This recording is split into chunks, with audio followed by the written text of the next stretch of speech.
Kita akan update perkembangan pasar saham hingga pukul 10.04 waktu Indonesia Barat. Kita memulai profit CNBC Indonesia hari ini, di mana IHSG saat ini berada di posisi seperti yang ada di layar Anda sekarang, di mana IHSG berhasil menguat signifikan di atas 1%, tepatnya di 1,03% dengan penguatan lebih dari 92,09 poin.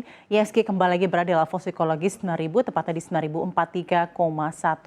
Kita akan lihat juga pergerakan dari IHSG secara sektoral. Secara sektoral dari keseluruhan 11 sektor yang ada, jika kita pantau di 4 sektor pertama, hanya ada sektor finansial saja yang terkoreksi moderat di 0,24%.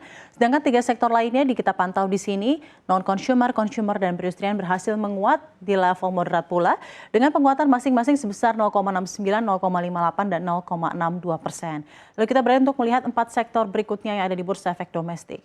Sektor-sektor berikutnya seperti energi, bahan baku, infrastruktur, dan properti sempat terjerembab dalam di beberapa hari kemarin ketika IHSG terjungkal dan kembali lagi ke level psikologis 8.000-an. Namun saat ini di mana ada penguatan IHSG yang cukup signifikan, IHSG bahkan berhasil menguat dengan topangan dari 4 sektor berikut. Energi menguat di 1%, bahan baku bahkan menguat lebih dari 5,5%.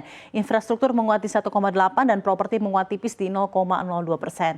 Saatnya untuk melihat seperti apa pergerakan dari IHSG dari 3 sektor terakhir yang ada di Bursa Efek Domestik seperti teknologi, transportasi, dan juga kesehatan. Transportasi berhasil menguat lebih dari 2%, bahkan menyentuh level 2,56%. Dan juga untuk teknologi kesehatan, IHSG mengalami koreksi moderat di 0,14 dan 0,26%. Lalu sentimen apa yang mempengaruhi penguatan yang cukup baik di IHSG hari ini? Kita akan simak jumlah sentimen yang perlu menjadi perhatian para pelaku pasar hari ini. Pertama adalah fit and proper test dari Bank Indonesia. Dari domestik, perhatian pasar tentunya tertuju pada uji kelayakan calon deputi gubernur Bank Indonesia. 3 nama sudah masuk dalam proses. Pertama adalah Solikin M. Juhro, lalu kedua adalah Thomas Yuwandono dan Diki Kartikoyono. Proses ini jadi sorotan karena muncul isu terkait independensi Bank Sentral menyusul salah satu calon merupakan kerabat presiden. Namun DPR menegaskan penilaian dilakukan secara profesional dan keputusan bersifat kolegial. Keputusan akan ditetapkan dalam rapat paripurna pada 27 Januari. Jika proses dinilai transparan, kepercayaan pasar terjaga, rupiah dan pasar obligasi relatif stabil. Namun jika isu independensi dari Bank Indonesia menguat, pasar tentunya bisa merespon negatif melalui tekanan di rupiah dan juga pasar saham. Lalu dari luar negeri, pekan ini pasar tentunya menanti keputusan suku bunga dari The Federal Reserve. Fed diperkirakan menahan suku bunga di level saat ini, namun tekanan politik terhadap Chairman Jerome Powell terus meningkat seiring desakan Presiden Trump untuk pergantian pimpinan. Trump bahkan menyebut sudah mengerucut ke satu nama calon pengganti.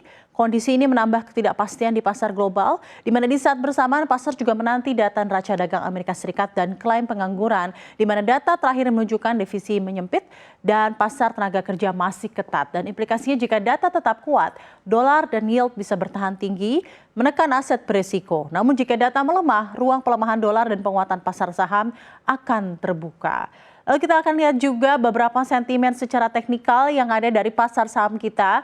Aksi korporasi juga menjadi perhatian tentunya dari dalam negeri. Contohnya adalah emiten milik Prayogo Pangestu yang akan menggelar RUPSLB yang berpotensi membahas arah strategis perusahaan. Sementara itu PT Rukun Raharja Toraja akan membagikan dividen interim, di mana aksi ini memberi sinyal komitmen manajemen terhadap pemegang saham. Dan saham-saham terkait berpotensi juga mendapat perhatian pasar, terutama dari investor jangka menengah. Namun respon pasar tetap bergantung pada kondisi global dan arah IHSG secara keseluruhan. Jadi memang ada beberapa sentimen-sentimen yang mempengaruhi pergerakan IHSG di hari ini, terutama dari domestik dan juga dari internasional atau global. Kita akan lihat juga seperti apa pergerakan dari mata uang Garuda atau rupiah di perdagangan intraday di hari ini. Rupiah berhasil menguat kembali ke level 16.770 rupiah per 1 dolar Amerika dengan penguatan 40,2 poin dan apresiasi sebesar 0,24%. Lalu kita lihat juga pergerakan dari rupiah terhadap beberapa mata uang utama lain di dunia yang juga menjadi patokan oleh CNBC Indonesia, yaitu Singapura dolar, yang Jepang, dan euro, di mana terhadap 3 mata uang utama ini rupiah justru harus mengalami koreksi. Masing-masing sebesar 0,03% untuk Singapura dolar, lalu terhadap yen Jepang terkoreksi di 0,74%, dan terhadap euro, rupiah juga masih harus mengalami pelemahan lebih dalam, tipis saja di 0,07% dan nyaris menyentuh level Rp20.000 per 1 euro. Nah, adapun dari pasar keuangan falas, indeks dolar Amerika Serikat mencatat pekan terburuk sejak Mei 2025. Dolar indeks atau DXY turun ke level 97,599 dan secara mingguan melemah paling dalam 8 bulan terakhir. Pelemahan ini dipicu ketidakpastian arah kebijakan Presiden Donald Trump, terutama terkait ancaman tarif ke Eropa yang sempat menguat lalu ditarik kembali. Dan menariknya dolar melemah meski imbal hasil obligasi Amerika Serikat relatif stabil, menunjukkan bahwa risiko politik saat ini lebih dominan daripada faktor moneter. Dan dampaknya, yen Jepang menguat tajam dan sejumlah mata uang global ikut menguat. Bagi pasar emerging market, contohnya seperti Indonesia sendiri, pelemahan dolar memberi ruang bagi rupiah untuk bertahan atau menguat terbatas dan implikasinya tekanan valuta berkurang, arus modal berpeluang masuk dan sentimen terhadap aset berisiko cenderung membaik, pemirsa. Berikut adalah update market yang ada di perdagangan intraday hari ini untuk rupiah dan juga untuk pasar keuangan Indonesia atau ISG.